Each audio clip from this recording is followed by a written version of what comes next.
कुठली क्रिया घडायची तर ऊर्जेची गरज आहे. ऊर्जेच्या तीव्रतेनुसार त्या क्रियेची महानता अवलंबून असते. प्रत्येक जीव काहीतरी निर्माण करतोय, मग त्याची निर्मिती त्याच्या ऊर्जेच्या स्तरावर अवलंबून आहे. त्याचं विश्व तो तेवढंच मोठं करतो जेवढी त्याच्यामध्ये ऊर्जा आहे, शक्ती आहे. मग ऊर्जा जी आहे ही ऊर्जा तिची तीव्रतेनुसार तिचे परिणाम दाखवते.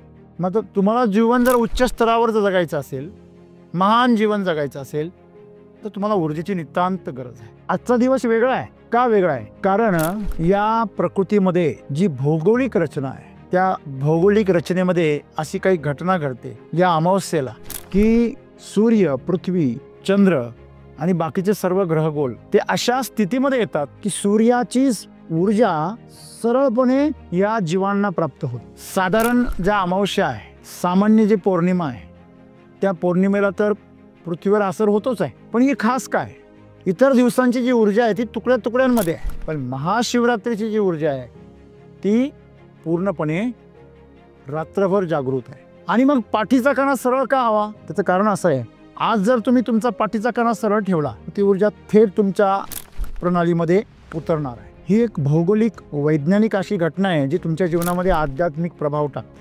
आजची रात्र जागून काढणे म्हणजे त्याचा पाठीमागा उद्देश एवढाच आहे. तुम्ही जर सायंटिफिकली आणि भौगोलिकदृष्ट्या विचार केला तर तुम्हाला सूर्याच्या कक्षेमध्ये राहायचं आहे. आणि जर तुम्हाला जागं राहायचं असेल तर तुमच्या यंत्रणेवर भार नको, निर्भार पाहिजे यंत्रणा. म्हणून तुमच्या सिस्टममध्ये तुम्ही असे पदार्थ द्या की ज्यांनी तुमचं सिस्टम जड होणार नाही. या रात्री म्हणजे संध्याकाळी 6 वाजेपासून ते सकाळी 6 वाजेपर्यंत हे 12 तास आपलं शरीर जे आहे ते हलकं फुलकं असलं पाहिजे. कृपा कोणाची आहे? आदियोगींची आहे. ज्यांनी हा योग निर्माण केला त्या आदियोगींची कृपा प्राप्त जर आपल्याला झाली तर विचार करा, आमच्यामध्ये योग जन्माला येईल आणि तो योग आम्हाला वर्षभर काय करू शकतो? ऊर्जावान ठेवू शकतो. आज आम्ही प्रत्येकजण जीवन समृद्ध होण्यासाठी काय काय करतोय? शारीरिक कष्ट करतोय, मानसिक कष्ट करतोय. त्या बुद्धीलाही चालवणारी ऊर्जा आहे, त्या शरीराला पण चालवणारी ऊर्जा आहे आणि या ब्रह्मांडाला चालवणारी पण ऊर्जाच आहे. जर अशी कृपा जर झाली आदियोगींची तर आमचं जीवन समृद्ध झाल्याशिवाय राहणार नाही. ऊर्जेच्या स्तरावर आम्हाला प्रचंड शक्ती प्राप्त त्यांच्याकडून होऊ शकते. आणि म्हणून आजचा तो दिवस आहे की ज्या दिवशी भौगोलिकदृष्ट्या, आध्यात्मिकदृष्ट्या या दोन्ही गोष्टींच्या दृष्टीने आजचा दिवस त्यासाठी महत्त्वाचा आहे की जर कृपा ईश्वराची असेल तर व्यवस्था तो करतो. आणि म्हणून ती जर कृपा प्राप्त करायची असेल तर तो आजचा दिवस आहे. आमचं जीवन संसारीदृष्ट्या असेल किंवा आध्यात्मिकदृष्ट्या असेल ते समृद्ध करण्याची ताकद आजच्या दिवसामध्ये. म्हणून आम्ही आज सरळ बसलं पाहिजे, जागृत राहिलं पाहिजे. तुम्ही जर असं करू शकलात तर खऱ्या अर्थाने तुम्ही आजच्या रात्रीची जी ताकद आहे ती संपादन करू शकतात असं सद्गुरू सांगतात. सद्गुरूंना असा कोणीतरी प्रश्न विचारला की ही जी महाशिवरात्र आहे हिचा फायदा मुस्लिम लोक घेऊ शकता का? त्यांनी सांगितलं नाही घेऊ शकत. आणि ख्रिश्चन घेऊ शकता का?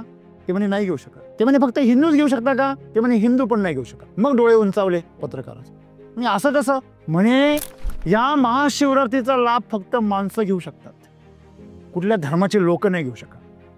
तुम्ही जर कुठल्या धर्माचे असाल तर तुम्हाला तो अडथळा तयार होईल.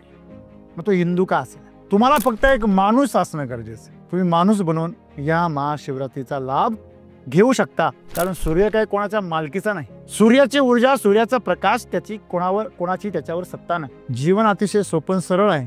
त्याला तुम्ही तुकड्यांमध्ये असं बांधण्याचा प्रयत्न करू नका. ती विकृती आहे आणि त्या विकृतीचा तुम्हाला त्रास होईल, या प्रकृतीला नाही.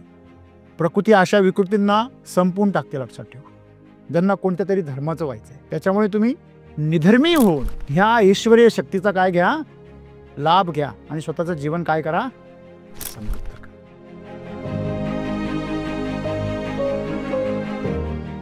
सर्वप्रथम सर्वांना महाशिवरात्रीच्या खूप खूप शुभेच्छा. तर आजचा जो दिवस आहे तर आजच्या दिवसाला महाशिवरात्र असं म्हणतात. जेणेकरून आपण जर आजची रात्र पूर्ण जर ताठ बसून जर एकाग्र मन करून जर बसलो एका ठिकाणी तर आजचा दिवस आहे तो ऊर्जा घेण्याचा दिवस आहे. तर आपल्यामध्ये एवढी ऊर्जा येईल की आपल्याला वर्षभराची ऊर्जा आजच्या दिवसातून मिळू शकते. त्यामुळे आज आपण ताठ बसून एका ठिकाणी बसून पाठीचा कणा ताठ ठेवून जर ऊर्जा ग्रहण केली तर आपल्याला त्याचा पुरेपूर फायदा होईल. सर, माझा असा प्रश्न आहे की आजच्या दिवसाला महाशिवरात्रीला महाशिवरात्रीच का म्हणतात? आणि सद्गुरू सांगतायत की तुम्ही एकदम तटस्थ बसा, ताठ बसा, तरच तुम्ही ती ऊर्जा ग्रहण करू शकता. तर सूर्य पण आहे, त्याकडून पण आपल्याला एक ऊर्जा भेटते. जसं की डी जीवनसत्व मिळतं त्यातून. तर आपण बसलेलो असू, झोपलेलो असू, फक्त उन्हात जरी बसलो तरी ती मिळते. परंतु आज सद्गुरू असं का म्हणतात, की तुम्ही तटस्थ राहा किंवा तुम्ही पाठीचा कणा ताठ ठेवून बसा किंवा उभे राहा. सर, माझा प्रश्न आज असा आहे का महाशिवरात्रीच्या रात्री 4 प्रहरांची पूजा का केली जाते? प्रहर प्रहरांची पूजा का केली? चारही प्रहरांमध्ये पूजा का केली जाते? आणि शिवरात्री आणि महाशिवरात्रीमध्ये काय फरक आहे? मित्र हो, कुठली क्रिया घडायची तर ऊर्जेची गरज आहे. ऊर्जेच्या तीव्रतेनुसार त्या क्रियेची महानता अवलंबून असते. गरीब परिवार एक छोटंसं घर बांधतो, अगदी त्याहूनही छोटं. मुंग्या आपलं छोटंसं शहर वसवतात एका वारुळामध्ये. प्रत्येक जीव काहीतरी निर्माण करतोय, मग त्याची निर्मिती त्याच्या ऊर्जेच्या स्तरावर अवलंबून आहे. त्याचं विश्व तो तेवढंच मोठं करतो जेवढी त्याच्यामध्ये ऊर्जा आहे, शक्ती आहे. जीवाच्या क्षमतेप्रमाणे त्याची ऊर्जा वाढत जाते. म्हणजे एखादा गरीब घर बांधेल, झोपडी बांधेल, एखादा सामान्य माणूस घर बांधेल, एखादा मध्यमवर्गीय एखादा फ्लॅट किंवा बंगला बांधेल, आणि एखादा बलाढ्य श्रीमंत व्यक्ती जो आहे तो महाल बांधेल मोठा. त्याच्या शक्तीवर त्याच्या त्या निर्मितीची विशालता अवलंबून असते. आम्ही कुठलंही कर्म करतो त्या कर्माच्या पाठीमागे शक्तीची गरज आहे. आम्हाला श्वास जरी घ्यायचा म्हटलं तरी आमच्या फुफ्फुसामध्ये दम असावा लागतो. अन्न पचवायचं म्हटलं तर शरीराची क्षमता असावी लागते.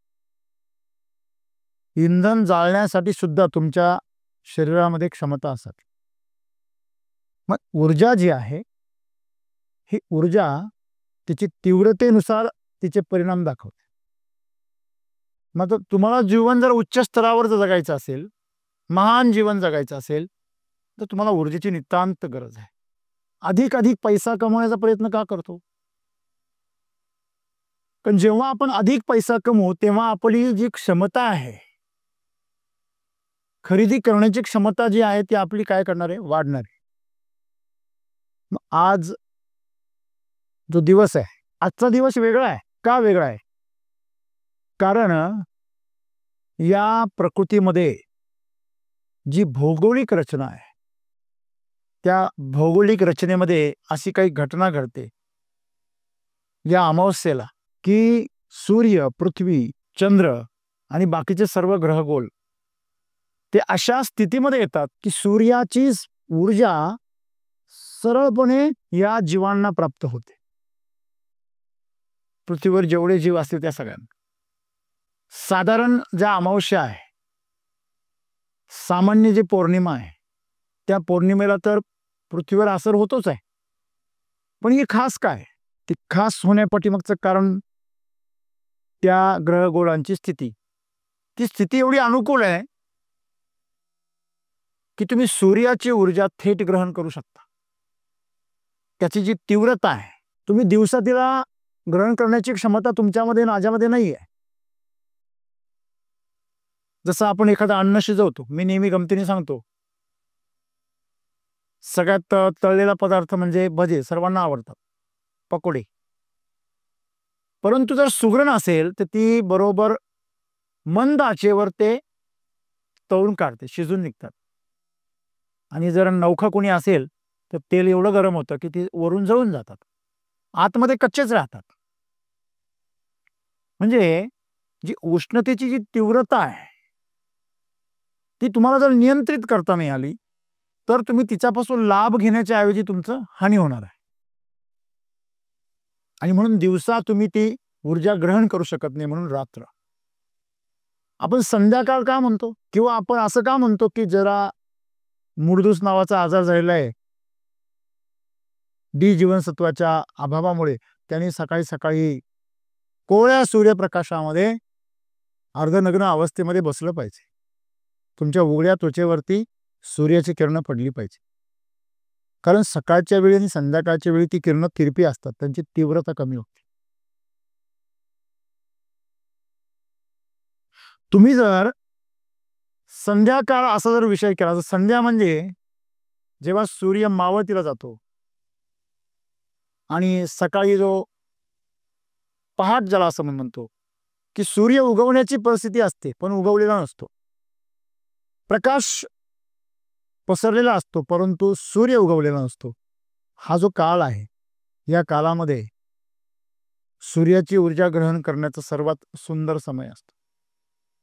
तसं पहाटे 3:40 नंतर 6 वाजेपर्यंत म्हणजे सूर्य उगवेपर्यंत सूर्याची ग्रहण क्षमता जी आहे ऊर्जेची, ती आमच्यासाठी फार अनुकूल असते, सर्व जीवांसाठी असते. तशी संध्याकाळी दिवस मावळल्यानंतरचे काही मिनिटे, 40 मिनिटांपर्यंत तो कालावधी असतो. आजचा हा दिवस असा आहे की तो कालावधी पूर्ण रात्रभर असतो. त्या रात्रभर तुम्ही त्याची ऊर्जा ग्रहण करू शकता. नारळाचं पाणी आपण जर घ्यायचं म्हटलं तर आपल्याला एक नारळ फोडावा लागतो. त्याच्यामध्ये जेवढं पाणी मिळेल तेवढंच पाणी आपण घेऊ शकतो, बरोबर आहे की नाही? पण असं कल्पना करा की त्या नारळाचा झरा सुरू होणार आहे. तुम्ही तुमच्या अखंड भांडे त्याच्यामध्ये भरून घेऊ शकता, वर्षभर पुरेल एवढे भांडे भरून घेऊ शकता. पण इतर वेळेस तुम्हाला एक एक नारळ फोडावं लागणार आहे. तसं इतर दिवसांची जी ऊर्जा आहे ती तुकड्या तुकड्यांमध्ये आहे, पण महाशिवरात्रीची जी ऊर्जा आहे ती पूर्णपणे रात्रभर जागृत आहे. आणि मग पाठीचा कणा सरळ का हवा? त्याचं कारण असं आहे, समजा पाऊस पडतो आहे, तुम्ही अशा भागामध्ये राहता की त्या भागामध्ये पाणी साठवण्याची कुठलीही सोय नाही आहे. म्हणजे जमिनीमध्ये पूर्ण खडक आहे, जमिनीमध्ये खडकामध्ये पाणी कुठले साठलं जाऊ शकत नाही नैसर्गिकपणे, मग तुम्हाला कृत्रिमपणे पाणी साठवावं लागणार आहे. मग तुम्हाला पाऊस पडेल त्याच वेळेस ते पाणी साठवावं लागणार आहे. म्हणजे अनुकूल परिस्थिती कधी आहे? पावसामध्ये. मग तुमच्याकडे जर भांडं असेल आणि ते जर उलटं ठेवलेलं असेल किंवा तिरपं ठेवलेलं असेल तर किती पाणी त्याच्यामध्ये जमा होईल? शंका आहे. पण ते पाणी जर व्यवस्थित, भांडं जर सरळ ठेवलेलं असेल तर त्याचं तोंड जर मोठं असेल तेवढं पाणी त्याच्यामध्ये जास्त जमा होईल. तसं ज्या वेळेस सूर्याची ऊर्जा काम करते तिची एक दिशा आहे. भूगोल हा नेहमी दिशेमध्ये काम करतो. दिशेशिवाय भूगोलाला काही महत्वच नाहीये. प्रत्येकाचं आपलं स्थान आहे. म्हणून महाशिवरात्रीच्या दिवशी तुम्ही जर त्याच्या स्थितीमध्ये आलात, तुम्हाला सगळ्यांना माहिती आहे की पृथ्वी काही अंशांनी काय झालेली आहे? कललेली आहे. 66.5 अंशांनी ती ज्यावेळेस कललेली आहे तर तो जो तिचा केंद्रक आहे तो आज बरोबर काय जातोय? सरळ येतोय सूर्याला. सूर्याच्या कक्षेमध्ये जेव्हा आपल्या पृथ्वीची कक्षा येते त्याची सटीक रात्र म्हणजे महाशिवरात्र. पृथ्वीच्या सर्व बाजूनी त्याचा संधी प्रकाश सारखा पडलेला असतो. विशेष करून उत्तर गोलार्धामध्ये ही शक्ती जास्त ताकदवर आहे आजच्या रात्री. म्हणजे पृथ्वीचा अर्धा भाग, वरचा भाग, आणि सर्व बाजूनी सारखा प्रकाश आणि सारखी ऊर्जा वितरित झाल्यामुळे आज ती ग्रहण करणं फार सोयीचं जाणार आहे. आणि म्हणून त्याचं जे गुरुत्वीय बल आहे, त्याचे जी काही फोटॉन्स आहे, सायंटिफिक भाषेमध्ये बोलायचं ठरलं तर हे जी त्याची ऊर्जा वलय आहेत ती सगळी वलय आज आपल्या मनुष्यासाठी ती अतिशय अनुकूल आहे. आणि मनुष्य एकमेव असा प्राणी की तिला ग्रहण करून ठेवू शकतो. आपण जर सायन्समध्ये बघितलं तर देशी गाई असते तिचं तूप पिवळं असतं. ते का पिवळं असतं? तर तिच्यामध्ये एक सूर्यनाडी असते जी तिच्या मणक्यांमधून गेलेली असते. गाय अशी असते, आडवी असते, आणि वरून सूर्यप्रकाश पडत असतो. मग तो सूर्यप्रकाशामधलं जे काही सत्व आहे, ऊर्जा आहे, ती पाठीचा कणा ॲब्झॉर्ब करतो आणि तो कणा तुमच्या दुधामध्ये उतरतो, तो प्रकाश. तर तुम्ही जे तूप खाता ते तूप नसून सूर्य आहे, ते सूर्याची ऊर्जा आहे, त्याचा अंश त्याच्यामध्ये आहे, म्हणून ते नष्ट होत नाही, ते रोज रिचार्ज होतं. सांगण्याचं तात्पर्य असं आहे की जेवढा पाठीचा मणका लांब आहे तेवढं तूप जास्त पिवळं मिळणार आहे. म्हणून देशी गाईचं जे आहे, जी गाय गीर गाय आहे, तिचं वशिंड जास्त, खंदा ज्याला म्हणतो आपण, तो अतिशय उंच असतो, म्हणून तिचं दूध तेवढं पिवळं जास्त असतं, म्हणून तेवढं औषधी पण असतं आणि तेवढं ऊर्जावान असतं. मग सर्वश्रेष्ठ जर अन्न काय आहे या पृथ्वीवर, तर ते तूप आहे. मग या शरीराला जी ऊर्जा आहे की थेट मिळण्याची जी संधी आहे ती आज आहे. आज जर तुम्ही तुमचा पाठीचा कणा सरळ ठेवला तर ती ऊर्जा थेट तुमच्या प्रणालीमध्ये उतरणार आहे. जसं आपण म्हणतो एखाद्या पाईप मधून तुम्ही जर पाणी सोडलं आणि तो जर बेंड झाला, ते पाणी काय होतं, जे अडतं आणि मग पुरेसा प्रवाह पुढे जात नाही. प्रवाह पुढे जाण्यासाठी तो पाईप सरळ असायला पाहिजे. तशी एक धुरी आहे बघा. एखाद्या गाडीचा ऍक्सल जर बेंड झाला तर त्या गाडीचं स्पीड काय होतं, कमी होतं, ऊर्जेचा ऱ्हास होतो. मग तुमचा पाठीचा कणा जेवढा सरळ असेल तेवढी ती ऊर्जा तुमच्यामध्ये तिचा प्रवेश होईल आणि तुमच्या पूर्ण प्रणालीमध्ये, तुमच्या सर्व इंद्रियांमध्ये, शरीराच्या कानाकोपऱ्यापर्यंत त्या ऊर्जेचा संचार होईल आणि तुमचं जीवन जे आहे ते बदलून जाईल. तुमच्यामध्ये नकारात्मक वृत्ती असेल, भय असेल, तुमच्यामध्ये ज्या व्याधी असतील, रोग असतील, या सर्वांचा नाश करण्याची ताकद ऊर्जेमध्ये. बघा, माणसाची ऊर्जा त्याच्या मूलाधार चक्रामध्ये साठलेली असते, ज्याला आम्ही माकड हाड म्हणतो. त्या परिसरामध्ये त्याची ऊर्जा साठलेली असते आणि ती कुंडली घालून बसली, सापासारखी कुंडली घालून बसलेली असते. जेव्हा राग येतो, जेव्हा वासना निर्माण होते, जेव्हा तुमच्यामध्ये आवेश तयार होतो, तो आवेग जो असतो, तो आवेग म्हणजे ती कुंडलिनी शक्ती काय करते, फणावर काढते. आणि ती जर व्यवस्थितरित्या जर प्रत्येक चक्रामधून जर ती वेळाघाला जर वर चढली, मग ती मणिपूर, स्वादिष्टान, अनाहत असं करत करत विशुद्धी, आज्ञाचक्र आणि सहस्रार अशा प्रकारे ती ऊर्जा वर चढ. आपण जर ज्ञानेश्वरी किंवा भगवद्गीतेचा अभ्यास केला असेल तर भगवान श्रीकृष्णाने त्याच्यामध्ये सांगितलंय, ही जी कुंडलिनी आहे ती शक्ती जर जागृत झाली तर मनुष्याचं सर्व शरीर शुद्ध होतं, सर्व जीवन शुद्ध होतं, त्याला रिद्धी सिद्धी प्राप्त होता, त्याचं जीवन मोक्ष प्राप्तीला जातं. आज्ञाचक्र म्हणजे तो भूत आणि भविष्य आणि वर्तमान सगळं जाणतं. सहस्रार म्हणजे तो या सर्वांपासून मुक्त होतो आणि स्वतःच्या जीवनाचा नियंता स्वतः होत. आज आमच्या जीवनाच्या संदर्भामध्ये आम्हाला कुठल्याही प्रकारचं ज्ञान नाही की मी कुठून आलो, आम्ही कुठे चाललो. माझ्या जीवनामध्ये माझं हे जो प्रवास आहे हा कुठे आहे, सर्व गोष्टी आमच्या काय अनभिज्ञ आहे. आम्ही याच्यासाठी ज्योतिष बघतो, आम्ही यासाठी कुंडली बघतो. कुंडलिनी जागू झाली तर तुम्हाला कुंडलीची गरज नाही. असं तुमची कुंडली तुमच्या ताब्यात येत, एवढी शक्ती आहे. म्हणजे मनुष्य जन्म हा एवढा अलौकिक आहे का तुम्ही दानव पण होऊ शकता, तुम्ही मानव पण म्हणून राहू शकता आणि तुम्ही ईश्वर तत्वाला पण प्राप्त होऊ शकता. आणि मग आपण जसं म्हणतो की ज्याची जेवढी क्षमता आहे तेवढी तो खरेदी करतो, तसं ज्याची जेवढी ऊर्जा आहे तेवढं तो निर्माण करतो. आणि मग आमची ऊर्जा जर आम्ही उच्च स्तरावर जर न्यायची असेल तर सामान्य माणसासाठी कुठल्याही प्रकारची साधना न करता सहज, समजा दुबईचा राजा आहे, तो कृत्रिम पाऊस पडतो, पण आम्हाला तर पावसाची वाट बघावी लागते. तसं आयोजन करणं हे शक्तीवर अवलंबून आहे. त्याची शक्ती प्रचंड तीव्र आहे, त्याला वाट बघावी लागत नाही. समजा सामान्य व्यक्ती आहे, एखादा शेतकरी आहे, त्याला मालाची विक्री होण्याची वाट बघावी लागते, माल पिकण्याची. शेतमाल पिकला तर तो त्याच्या जीवनातली हौसमौज करणार आहे. एखादा नोकरदार आहे, पगार झाल्यानंतर त्याला त्याच्या गरजा भागवता येणार आहे आणि वर्षातून तो दिवाळीची वाट का बघतो, कारण त्यावेळेस त्याला बोनस मिळत असतो. मग हा सामान्य माणसासाठी बोनस आहे, ते तुला वेगळं काही करण्याची गरज नाहीये. फक्त एक काम कर, सरळ राहा, सरळ बसून राहा, हे शरीर सरळ धर.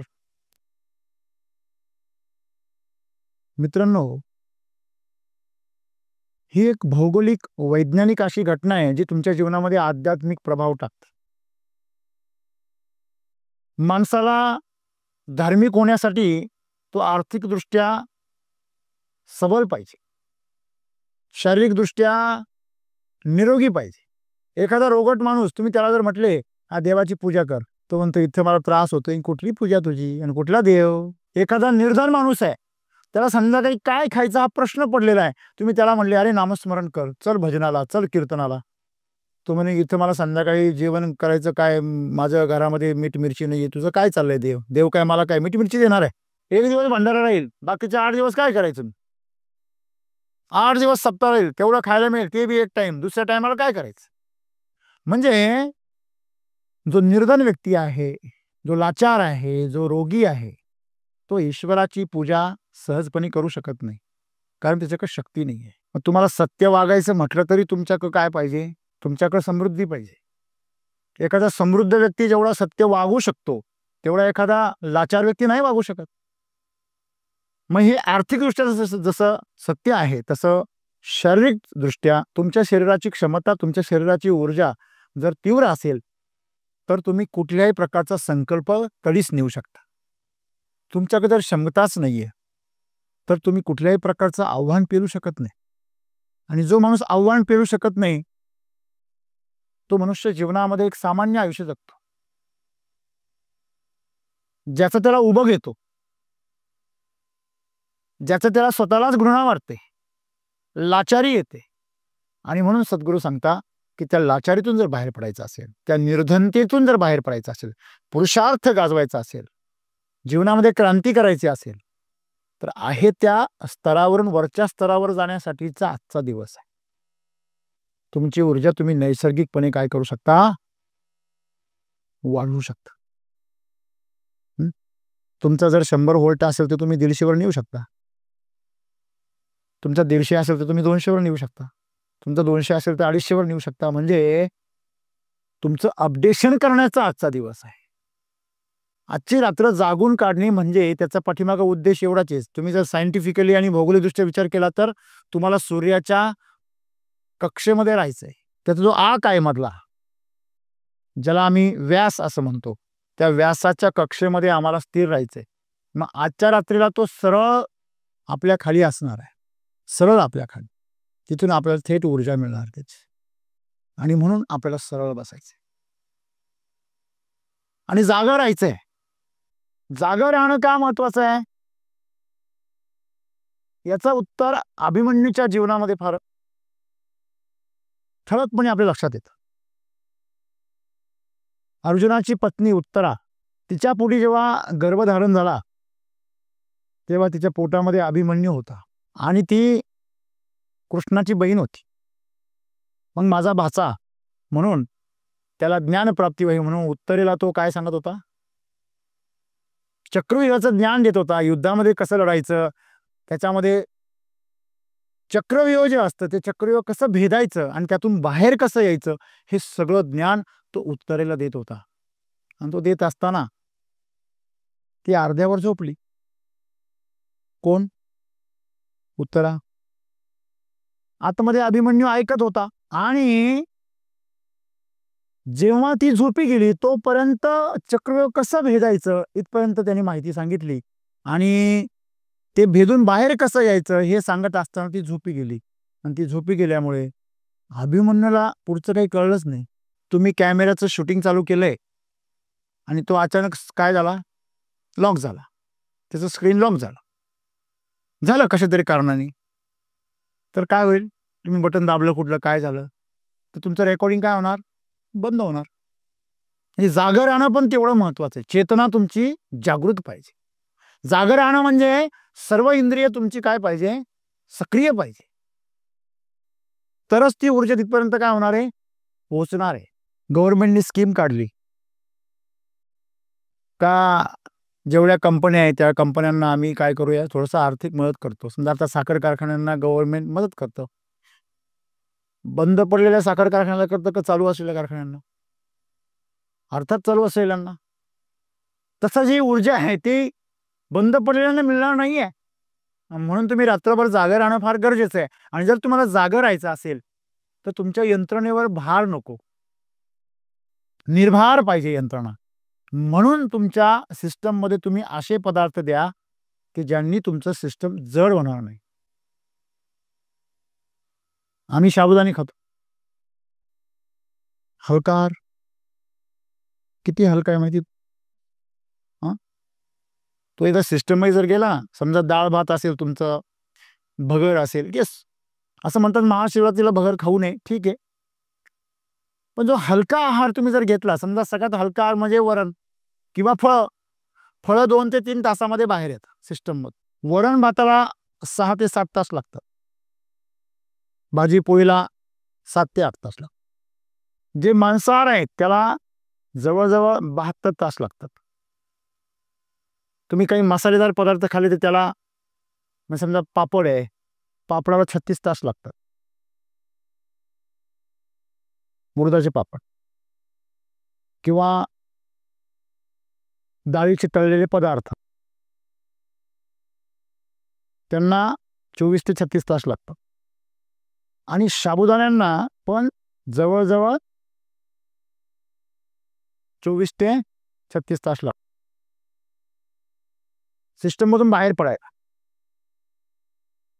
सांगायचं तात्पर्य काय आहे की आपण या रात्री म्हणजे संध्याकाळी 6 वाजेपासून ते सकाळी 6 वाजेपर्यंत हे 12 तास आपलं शरीर जे आहे ते हलकं फुलकं असलं पाहिजे. म्हणजे तुम्हाला काय फराळाचं खायचं ते तुम्ही सकाळी खाल्लं पाहिजे, फार तर दुपारपर्यंत, किमान 6 तास अगोदर पण तुम्ही काही पण खाऊ शकता. म्हणजे थोडक्यात सांगण्याची गोष्ट अशी आहे की ह्या सगळ्या करण्याने तुम्हाला सूर्याची ऊर्जा तर प्राप्त होणारच आहे, पण आदियोगींची कृपा पण प्राप्त होणार आहे. का? त्यांनी ही सगळी शक्ती मानवाला मिळावी म्हणून जी काही ध्यानाची प्रक्रिया, विशाल अशी परंपरा निर्माण केली, 108 प्रकारच्या ज्या विधी निर्माण केल्या ध्यान करण्याच्या, हा सगळा योगा वगैरे आम्ही जे प्राणायाम बघतो हे त्यातल्याच काही विधी आहे. नामजप करणं, ध्यान करणं, भक्ती करणं, पूजा करणं, विविध प्रकारचे अभिषेक करणं, हे सगळं जे तपश्चर्या करणं, या सगळ्या गोष्टी आहे. कर्मयोग, ज्ञानयोग, क्रियायोग, म्हणजे हे सगळे भक्ती योगासहित सर्व जे योग आहेत ते सर्व योग हे त्यांनीच सांगितलेले आहे. त्यांनी सांगितलेले 108 विधींमध्येच आहे. ते काय म्हणतात की हे सगळं जे आहे, तुम्ही जर अशा प्रकारे जर तुम्ही सरळ बसलात आणि तुम्ही जागरूक राहिलात तर मी पण कृपा करेल. माझ्या सहवासामध्ये तुम्ही या, माझ्या आशीर्वादाच्या छायेमध्ये तुम्ही याल. म्हणजे जर तुम्ही माझ्या छायेमध्ये आलात तर मी तुमचं जीवन समृद्ध करेल, ज्यासाठी तुम्ही आज प्रयत्न करताय. बघा, जर एखाद्या मुलीला जर श्रीमंत स्थळ जर भेटलं अब्जाधीशाचं, तर त्या मुलीचे सगळे नातेवाईक देखील काय होऊन जातात? श्रीमंत होऊन जातात. कोण आहे? अरे मंत्र्यांची सून आहे. कोणाची आहे? मंत्र्यांची आहे. बरोबर आहे. म्हणजे मित्र कोणाचा आहे? श्रीकृष्णाचा आहे. सुदामा मित्र कोणाचा होता? त्याला काय मिळालं?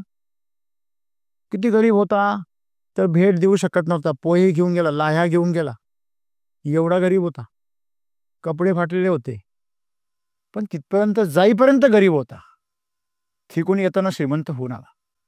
तुम्ही जर वराच्या सावलीखाली बसला असाल तर तुम्हाला त्याची फळं पण मिळणार आहे आणि गारवा पण मिळणार आहे. आणि तुम्ही जर एड्या बाबळीच्या झाडाखाली बसलेले असाल ती तुम्हाला फार तर काटे देऊ शकते आणि भणभण देऊ शकते किड्यांची. म्हणजे सांगण्याचं तात्पर्य असं आहे की कृपा कोणाची आहे? आदियोगींची आहे. ज्यांनी हा योग निर्माण केला त्या आदियोगींची कृपा प्राप्त जर आपल्याला झाली तर विचार करा, आमच्यामध्ये योग जन्माला येईल आणि तो योग आम्हाला वर्षभर काय करू शकतो, ऊर्जावान ठेवू शकतो. तो जी ती पंथी त्यांनी पेटवून ठेवलेली आहे, तुम्ही आज पेटवणार आहात सूर्यामुळे, ती पंथी वर्षभर पेटत राहील आणि जीवन समृद्ध होईल. आज आम्ही प्रत्येकजण जीवन समृद्ध होण्यासाठी काय काय करतोय? शारीरिक कष्ट करतोय, मानसिक कष्ट करतोय. बुद्धीचा आम्ही त्याला एवढी घासून एवढी तीव्र का करण्याचा प्रयत्न करतो? कारण बुद्धीच्या जीवावर आम्ही निर्णय घेऊ शकतो, आम्ही समस्या सोडवू शकतो, आम्ही उपाययोजना करू शकतो आणि इतरांपेक्षा अधिक गतीने आम्ही पुढे जाऊ शकतो. मित्रांनो, विचार करा, त्या बुद्धीलाही चालवणारी ऊर्जा आहे, त्या शरीराला पण चालवणारी ऊर्जा आहे आणि या ब्रह्मांडाला चालवणारी पण ऊर्जाच आहे. तुमचा संबंध त्या ब्रह्मांडाच्या ऊर्जेशी आला. एखाद्याने जर समजा मोठ्या धरणामधून जर सायपण केली पाईपलाईन, तर त्याला पाणी आटायची भीती राहील का? त्याचं लाईटचं कनेक्शन डायरेक्ट इलेक्ट्रिक बोर्डातून आलेलं आहे, MSCB मधून, पॉवर स्टेशन मधून, आणि पाण्याची पाईपलाईन डायरेक्ट धरणामधून आलेली आहे. कधी पाणी कधी आटतच नाही, ज्याचा रिझर्व साठा 10 TMCचा आहे. अशातून पाईपलाईन आहे तुमची आणि वीज तुमची पॉवर स्टेशन मधून आहे, थेट रस्ता तुमचा थेट हायवेला जोडलेला आहे. हा, आणि फोन तुमच्याकडे डायरेक्ट सॅटेलाइट फोन आहे. असा जो माणूस आहे, त्या माणसाच्या समृद्धीचं काय वर्णन करावं? त्याच्याकडे किती जरी जमीन असेल तरी तो ती पिकू शकतो. हजारो एकर जमीन तो पिकू शकतो, त्याला कुठल्या प्रकारचं मर्यादा नाही. तशा प्रकारे ही कृपा आहे. जर अशी कृपा जर झाली आदियोगींची, तर आमचं जीवन समृद्ध झाल्याशिवाय राहणार नाही. ऊर्जेच्या स्तरावर आम्हाला प्रचंड शक्ती प्राप्त त्यांच्याकडून होऊ शकते. आणि म्हणून आजचा तो दिवस आहे की ज्या दिवशी भौगोलिकदृष्ट्या, आध्यात्मिकदृष्ट्या, या दोन्ही गोष्टींच्या दृष्टीने आजचा दिवस त्यासाठी महत्त्वाचा आहे की आपल्याला जी ऊर्जा मिळणार आहे, त्या ऊर्जेमुळे आम्ही पुढचं पूर्ण वर्ष आमच्या जीवनाचा विकास साधू शकतो. जे आम्हाला अनंत जन्मामध्ये साध्य झालं नाही, ते आम्ही आमच्या या जन्मामध्ये साध्य करू शकतो. जन्माला आलो आणि मेलो, जन्माला आलो आणि मेलो, असा अनंत वेळा आम्ही या फेऱ्या मारल्या. बघा, आपण अनेक वेळा शिर्डीला जातो, आपण अनेक वेळा मोठमोठ्या त्र्यंबकेश्वरला जातो समजा आपण, तर आपण दर्शन करून घेतो, बाहेरून घेतो. बरेच जण कळसाच घेतात, काही जण कमीत कमी पिंडीचं तरी घेतात. मग आपण तिथे जवळपर्यंत ज्यावेळेस जातो, तर फक्त आपण त्या मंदिराच्या दरवाजापाशी जाऊन परत येतो. पण तुमचं जर कृपा जर तुमच्यावर झाली, तर तुम्ही त्या पिंडीपर्यंत पोहोचू शकता. ही ताकद आहे. मग ही ताकद आम्हाला प्राप्त झाली पाहिजे. ही शक्ती तुमच्यामध्ये निर्माण होण्याची जी काही संधी आहे ती आज आहे. अनेक वेळा असं घडलं की आम्ही मंदिरामध्ये जायचो आणि दर्शनच मिळेल की नाही, दर्शन मिळालं तरी खूप झालं अशी अपेक्षा असायची. पण तिथे जाऊन आम्हाला आतमध्ये पिंडीपर्यंत जाण्याचा योग मिळाला. स्वतःहून योग जुळून आला, समोरून फोन आला की तुम्हाला आतमध्ये दर्शन देण्याची परवानगी मिळालेली आहे. म्हणजे सांगण्याचं तात्पर्य असं आहे की जर कृपा ईश्वराची असेल तर व्यवस्था तो करतो. आणि म्हणून ती जर कृपा प्राप्त करायची असेल तर तो आजचा दिवस आहे. आमचं जीवन संसारीदृष्ट्या असेल किंवा आध्यात्मिकदृष्ट्या असेल, ते समृद्ध करण्याची ताकद आजच्या दिवसामध्ये. म्हणून आम्ही आज सरळ बसलं पाहिजे, जागृत राहिलं पाहिजे आणि निर्भर राहिलं पाहिजे. आमची जी प्रणाली आहे, सिस्टम आहे, ती एकदम काय पाहिजे, मी असं म्हणेन संध्याकाळी 6 नंतर काहीच खाणे नाही, फक्त पाणी पिणे. आणि तुम्ही जर असं केलं, ज्यासाठी तुम्ही खाणार आहात तेच तुमच्यात प्रवेश करणार आहे. तुम्हाला ऊर्जेची कमतरता पडणारच नाही. माणसं थकतात का बरं? बघा, लाईट आलेली आहे, वीज गेल्यानंतर आपण इन्व्हर्टर वापरतो.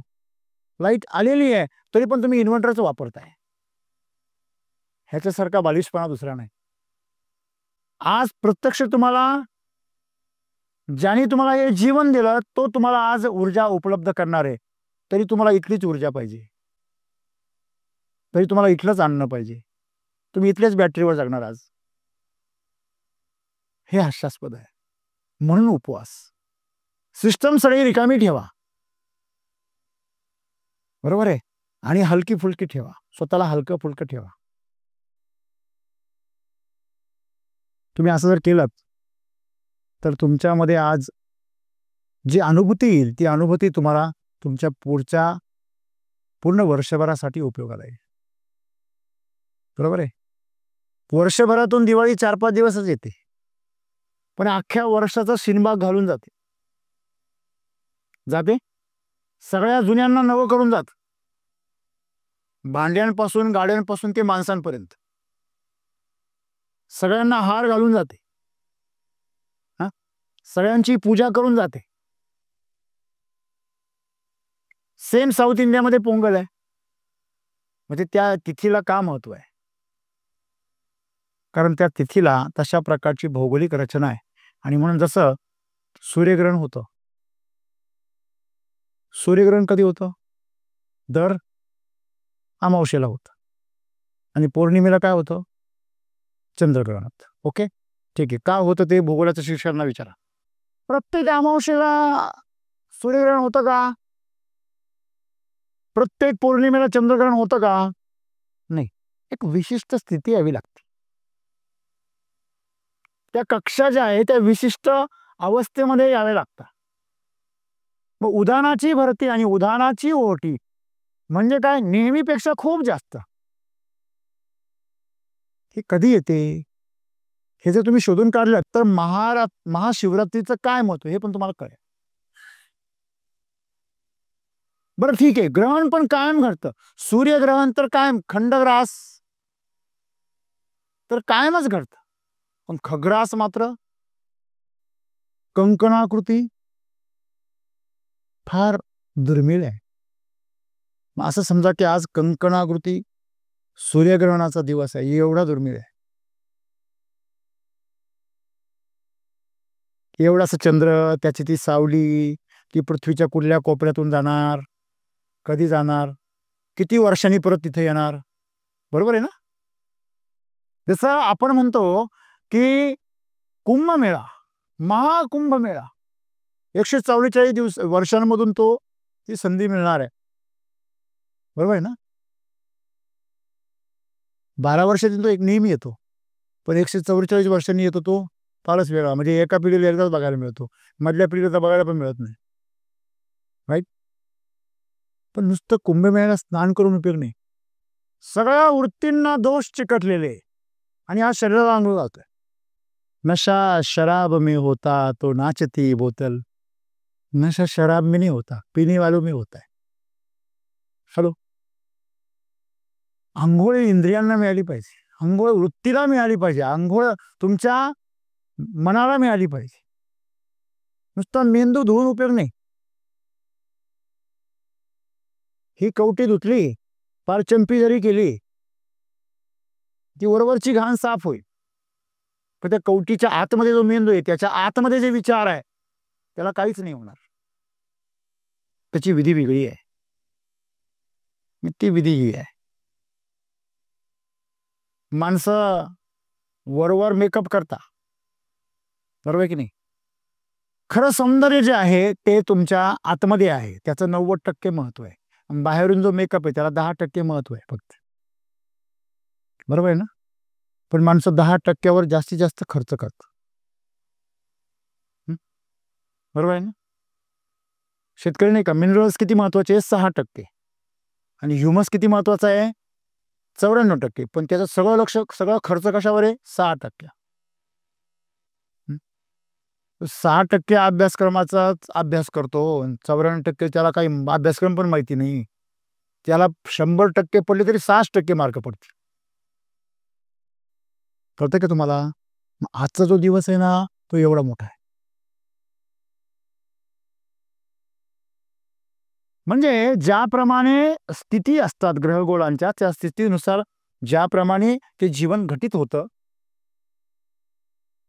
आम्ही बघतो अमावस्येला सर्वात जास्त ॲक्सिडेंट्स होतात, कारण मनाची स्थिती फार उद्विग्न असते. खूप जास्त ऊर्जा तुमच्या शरीरामध्ये अचानक तुमची ताकद वाढलेली असते. अचानक ताकद जर वाढली तर तुम्हाला समोरच्या वस्तू हलक्या लागायला लागतात, समोरचं अंतर तुम्हाला कमी वाटायला लागतं. तुम्ही मारलेला फटका नेहमीसारखा नाही राहत, तो दुप्पट ताकदीचा होतो. काल परवा लाकूड फोडायला गेला तर 4 फटके घातले तरी ती लाकूड तुटेना. आज एका फटक्यात वरून खालून 2 लाकडं फुटली. अचानक एवढी ताकद कुठून आली? हे सिस्टम मधून आली. ह्या आणि म्हणून काय म्हटलेलं आहे की तुम्ही आजच्या दिवसामध्ये जागृत राहा.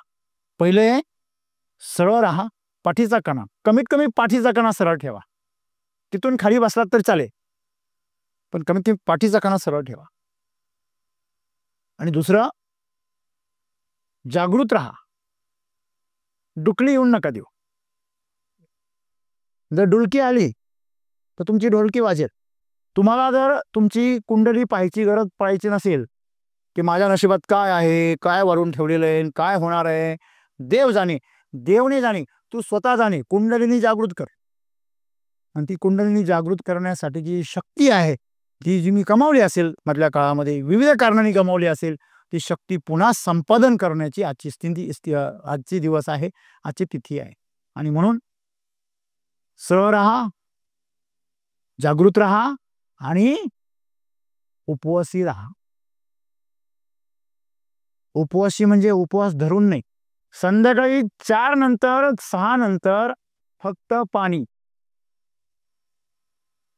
तुम्ही जर असं करू शकलात तर खऱ्या अर्थाने तुम्ही आजच्या रात्रीची जी ताकद आहे ती संपादन करू शकतात, असं सद्गुरू सांगतात. माझी आदियोगींकडे प्रार्थना आहे, विनंती आहे की आपणा सर्वांना हे शक्य हो आणि ही महाशिवरात्री तुमच्या जीवनामध्ये क्रांती घडून आण. नेहमी नदीला पाणी आहे, शांत आहे, वर्षभर शांत पाणी असतं, तेव्हा तुम्ही स्वार व्हायचा प्रयत्न करू नका. पण तुम्ही स्वार कधी व्हाल? जेव्हा नदीला काय आले, उफाणा राहिले, नदी लाटा आहे. तुम्ही सर्फिंग करणारे समुद्रामधले ते माणसं पाहिले असतील ना, ते कसे मस्त सर्फिंग करतात. तसं तुम्ही या ऊर्जेच्या लाटेवर स्वार होऊ शकता. तो आजचा दिवस आहे. म्हणजे त्या परिस्थितीचा तुम्ही काय घेऊ शकता? फायदा घेऊ शकता. परंतु आम्हाला माहितीच नाही आतापर्यंत किती शिवरात्री गेल्या. सद्गुरूंना असा कोणीतरी प्रश्न विचारला की ही जी महाशिवरात्र आहे हिचा फायदा मुस्लिम लोक घेऊ शकता का? त्यांनी सांगितलं नाही घेऊ शकत. आणि ख्रिश्चन घेऊ शकता का? ते म्हणे नाही घेऊ शकत. ते म्हणे फक्त हिंदूच घेऊ शकता का? ते म्हणे हिंदू पण नाही घेऊ शकत. मग डोळे उंचावले पत्रकाराचे. म्हणजे असं कसं? म्हणे या महाशिवरात्रीचा लाभ फक्त माणसं घेऊ शकतात, कुठल्या धर्माचे लोक नाही घेऊ शकत. तुम्ही जर कुठल्या धर्माचे असाल तर तुम्हाला तो अडथळा तयार होईल. मग तो हिंदू का असेल, तुम्हाला फक्त एक माणूस असणं गरजेचं.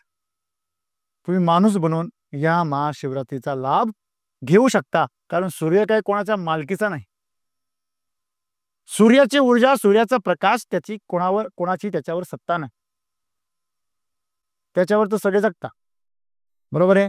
एखादा टोमॅटोचं रोप पाहिलं तिथे कोणत्या धर्माचं राहतं? एखादी गाय पाहिली की कोणत्या धर्माची राहत? असं आहे.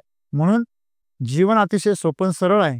त्याला तुम्ही तुकड्यांमध्ये असं बांधण्याचा प्रयत्न करू नका. ते विकृती आहे आणि त्या विकृतीचा तुम्हाला त्रास होईल, या प्रकृतीला नाही. प्रकृती अशा विकृतींना संपून टाकते. लक्षात ठेवा. ज्यांना कोणत्या तरी धर्माचं व्हायचंय, त्याच्यामुळे तुम्ही निधर्मी होऊन ह्या ईश्वरीय शक्तीचा काय घ्या? लाभ घ्या आणि स्वतःचं जीवन काय करा? समृद्ध करा. धन्यवाद.